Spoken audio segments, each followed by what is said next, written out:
Sales for existing homes went up for the second straight month in May, but prices still fell sharply. These signs the market is slowly beginning to rebound.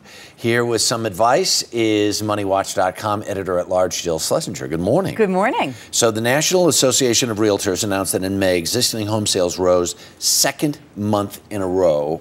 What is driving this? There are basically three issues. One, mortgage rates are pretty low, historically low.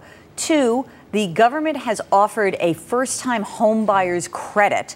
And three, we actually have motivated sellers because there's a lot of foreclosed properties on the market. Those three things together have created a lot of activity. All right. Now, what advice would you give for people who are trying to sell their home right now? All right. First of all, no offer is too low. Do not snub an offer. You are no longer in a place where you can do this. Right. The other thing is keep your house in good shape, but when you have someone who comes, I would say have your comps ready of other places in your neighborhood, and you say, look, my house is so much better and this just sold for X. Right. Finally, this is a really key one. Market to first-time home buyers. That's where the action is because of that home buyer credit. So you want to really say, if you've never bought a home before, if I were writing an ad, I'd write it to the first-time home buyer or their parents. Really look at those comparables, though, too, because if you can say mine's better because X, Y, or Z, then you have that much better of a chance. Indeed. What advice would you give somebody looking to buy a home right now? First of all, you got to make sure you can afford it, and that does not go away. And there is a rule of thumb.